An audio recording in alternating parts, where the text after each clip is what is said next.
700 കോടി സ്വപ്നങ്ങൾ ഒരു ഗ്രഹം കരുതലോടെ ഉപയോഗിക്കുക.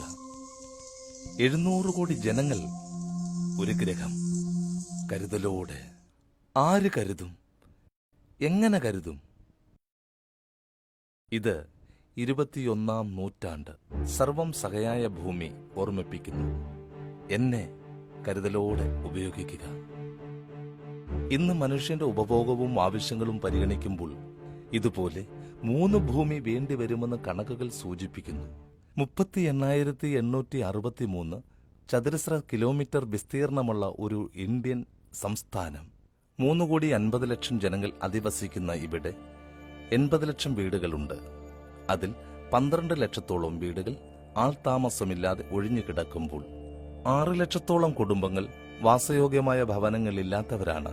പ്രതിവർഷം ഇവിടെ 6 ലക്ഷം കെട്ടിടങ്ങൾ പണിതുയർത്തുന്നു. വീട് ഒരു സ്വപ്നമായി കാണുന്ന മലയാളികൾ ലക്ഷങ്ങളും കോടികളും ചെലവഴിച്ച് സ്വപ്നം സാക്ഷാത്കരിക്കുമ്പോൾ കേരളം എന്ന ദൈവത്തിന്റെ സ്വന്തം നാട് പാരിസ്ഥിതിക പ്രത്യാഘാതം കൊണ്ട് നരകമായി തീരുന്നു.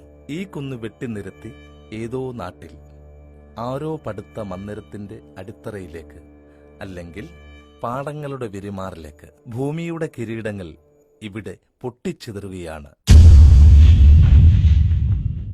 എല്ലാം നവലോക സൃഷ്ടിക്ക് വേണ്ടി. ചെളി വാരിവാരിയെടുത്ത് ജലാശയങ്ങളായി മാറിയ പാടങ്ങൾ, കൊയ്ത്തുപാട്ടുകൾ സ്മരണയിൽ ഒളിപ്പിച്ച് വിസ്മൃതിയിൽ ആണ്ടുകിടക്കുന്നു. കുത്തിയൊഴുകിയൊരു പുഴ ഇവിടെ ഉണ്ടായിരുന്നു. ചരൽവാരി ഇന്നതൊരു തടാകമാണ്.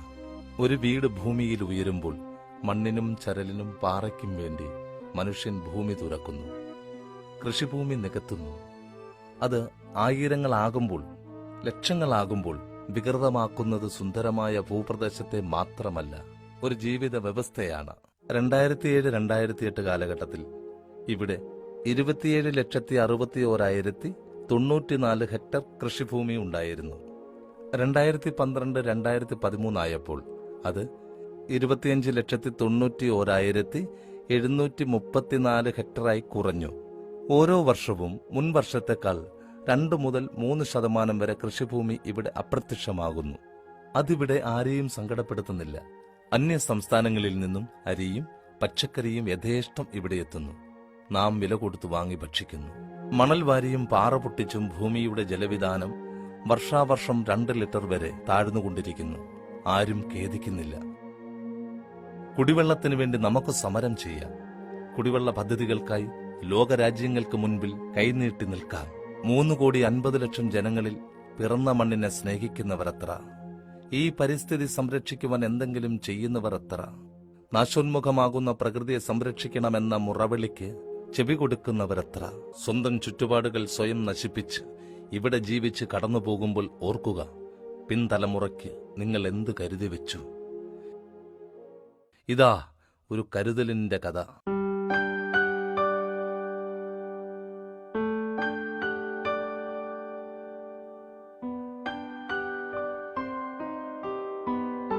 ഇതൊരു മനുഷ്യന്റെ സ്വപ്ന സാക്ഷാത്കാരമാണ്. ആലപ്പുഴ ജില്ലയിലെ ആര്യാട് കൊല്ലംപറമ്പിൽ സുഗുണാനന്ദന്റെ സ്വപ്നം. തടികൊണ്ട് നിർമ്മിച്ച വീട്, പ്രകൃതിയോടുള്ള സ്നേഹം ജീവിതത്തിൽ വീശിയ വെളിച്ചമാണ് ഇങ്ങനെയൊരു ചിന്ത അദ്ദേഹത്തിന്റെ മനസ്സിൽ രൂപപ്പെടുത്തിയത്.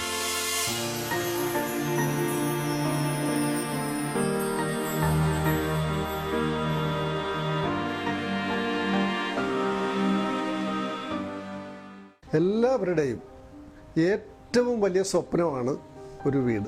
വീടെന്ന് പറഞ്ഞു കഴിഞ്ഞാൽ സമാധാനമായി ജീവിക്കുക, സുഖമായി ഉറങ്ങുക.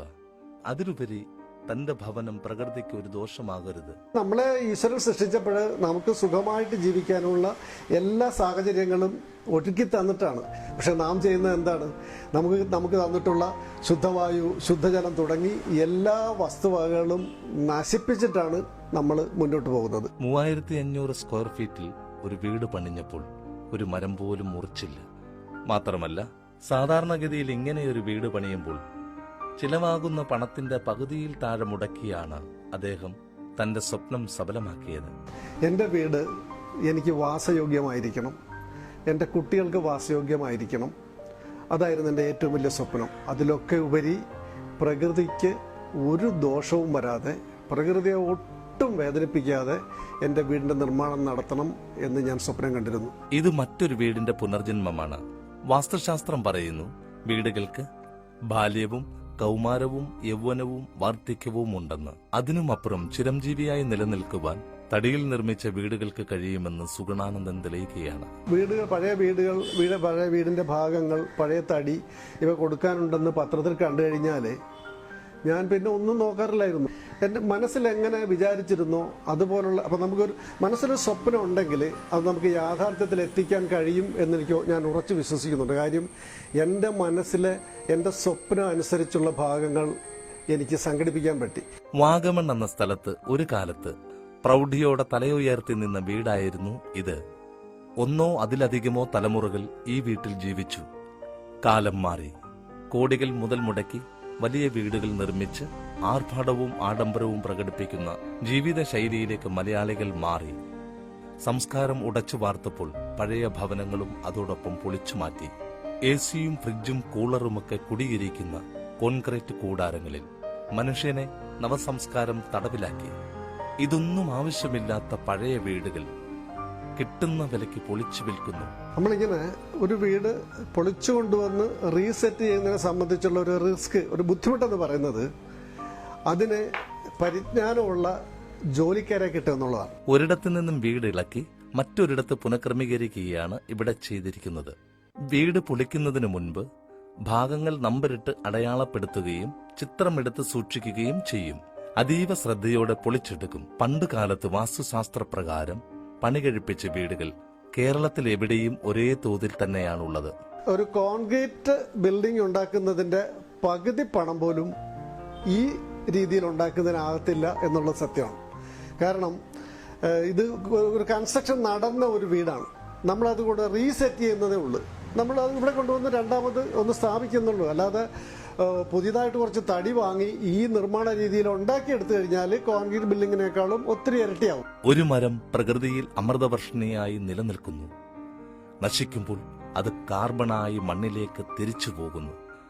തടി ഉൽപ്പന്നങ്ങൾ വീടുകളായും വീട്ടുപകരണങ്ങളായും കുറെ കാലം കൂടി സംരക്ഷിച്ചാൽ അത്രയുമായി. ഒരു ചെറിയ കരുതൽ. പഴമയ്ക്കുമുണ്ട് പുതുമ, കാലാതീതമായ പുതുമ. പഴയ ഗ്രഹങ്ങൾ തനിമയോട് സംരക്ഷിക്കാൻ കഴിഞ്ഞാൽ, കാലോചിതമായി പുനർസൃഷ്ടിക്കാൻ കഴിഞ്ഞാൽ അത് വലിയ കരുതലാകും. പ്രകൃതിയോടും നമ്മുടെ സംസ്കാരത്തിനോടുമുള്ള കടപ്പാടാകും. അതാണ് സുഗുണാനന്ദന്റെ വീട്. സുഗുണാനന്ദന് വീട് നിർമ്മാണത്തിൽ മാത്രമായിരുന്നില്ല പ്രകൃതി സ്നേഹം. തനിക്കുള്ള 2 ഏക്കർ സ്ഥലത്ത് അദ്ദേഹം മരങ്ങൾ വെച്ചു പിടിപ്പിച്ചു, കുളങ്ങൾ സ്ഥാപിച്ചു. ഈ ഒരു ഭാഗം തികച്ചും നാച്ചുറലായിട്ടുള്ള അവസ്ഥയിൽ മെയിൻറ്റെയിൻ ചെയ്യാം. നമ്മുടെ അതിര് കവിഞ്ഞൊരു ഇടപെടൽ പോലും ഇവിടെ ഇല്ല. പിന്നെ ഈ കുളം, ഇത്രയും വലിയൊരു കുളം ഈ അടുത്തെങ്കിലും ഞാൻ കണ്ടിട്ടില്ല. ഈ കുളം അതിൻ്റെ തനത് രീതിയിൽ തന്നെ ഞാൻ ഇവിടെ പ്രിസർവ് ചെയ്തിരിക്കുകയാണ്. ഇതിൽ കാര്യമായ ഇടപെടലൊന്നുമില്ല. നാടൻ മത്സ്യങ്ങൾ ധാരാളമുണ്ട്. ആ മത്സ്യങ്ങൾ മുട്ടയിട്ട് അതിൽ തന്നെ വിരിയുന്നു. ഞങ്ങൾ പിടിച്ചെടുക്കാറൊന്നുമില്ല. എന്നിട്ട് മഴക്കാലം ആകുമ്പോൾ ഇതിലേക്ക് വന്നു ചേരുന്ന കൊച്ചു കൊച്ചു തോടുകളുണ്ട്. ആ തോടുകളിലൂടെ ഈ ചെറിയ മത്സ്യങ്ങൾ ഇറങ്ങി ഈ പ്രദേശത്തുള്ള കണക്ഷനുള്ള കുളങ്ങളിലേക്കും തോടുകളിലേക്കും ഒക്കെ പോവുകയാണ്. പിന്നെ ഇവിടുത്തെ ഒരു സാഹചര്യം എന്ന് പറയുന്നത് അടുത്ത തലമുറയെ കാണിക്കാനായിട്ടുള്ള എൻ്റെ ഒരു എളിയ ശ്രമമാണ്. പ്രകൃതി എങ്ങനെയാവണമെന്ന് വരും തലമുറയെ പഠിപ്പിക്കുവാൻ തനിക്ക് ബാല്യത്തിൽ കിട്ടാത്ത അറിവുകൾ പുതിയ തലമുറകൾക്ക് പകർന്നു കൊടുക്കുന്നു. ഇനി അവർക്ക് മാത്രമേ പ്രകൃതിയെ സംരക്ഷിക്കുവാൻ കഴിയൂ എന്ന് അദ്ദേഹം വിശ്വസിക്കുന്നു. നമ്മുടെ സമയം കഴിഞ്ഞു. ഇനി നമുക്ക് ചെയ്യാവുന്ന ഒരേ ഒരു കാര്യം ഈ ഭൂമിയുടെ നിലനിൽപ്പിന് വേണ്ടി നല്ല കാര്യങ്ങൾ ചെയ്യാൻ ഈ കുട്ടികളെ പ്രാപ്തരാക്കുക എന്നുള്ളതാണ്. കുട്ടികൾക്ക് മാത്രമേ ഇനി അക്കാര്യങ്ങൾ ചെയ്യാനുള്ളൂ. അപ്പോൾ അവരെ ആവുന്നത്ര ഇക്കാര്യത്തിൽ എൻകറേജ് ചെയ്യുക, അവരെ കാര്യങ്ങൾ ബോധ്യപ്പെടുത്തുക എന്ന് മാത്രമല്ല, കുട്ടികൾക്ക് പറഞ്ഞു കൊടുത്ത കാര്യങ്ങൾ മനസ്സിലാകും. ആ ഒരു അവസ്ഥ എന്നെ സംബന്ധിച്ച് എനിക്ക് കിട്ടിയിട്ടില്ല. എൻ്റെ പൂർവികർ അല്ലെ എൻ്റെ അച്ഛനും അമ്മയോ എത്രയും നമ്മൾ ഇത്ര ദ്രോഹം ചെയ്തുകൊണ്ടിരിക്കുകയാണ് എന്ന് പറഞ്ഞ് ബോധ്യപ്പെടുത്തിയിരുന്നില്ല. മറിച്ച് അങ്ങനെ ബോധ്യപ്പെടുത്തിയിരുന്നെങ്കിൽ ഇതിനേക്കാളും നന്നായിട്ട് ചെയ്യാൻ പറ്റുമായിരുന്നു. കുടുംബക്ഷേത്രത്തിനോട് ചേർന്ന് ഒരു വനം സൃഷ്ടിച്ച് സംരക്ഷിച്ചു പോരുന്നു. എല്ലാം നാളേക്ക് വേണ്ടിയുള്ള കരുതൽ. തന്റെ പ്രവർത്തനങ്ങളിലൂടെ, ജീവിതത്തിലൂടെ ഒരു സന്ദേശം വരും തലമുറയ്ക്ക് നൽകുകയാണ്.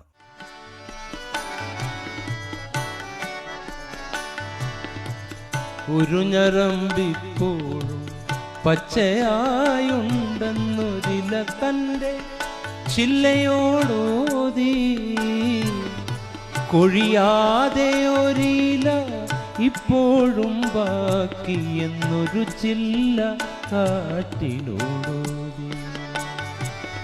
ഒരു സൂര്യനിനിയും കെടാതെയുണ്ടെന്ന് ഞാൻ പടരുന്ന രാത്രിയോടോടി. ഒരു സൂര്യനിനിയും കെടാതെയുണ്ടെന്ന് ഞാൻ പടരുന്ന രാത്രിയോ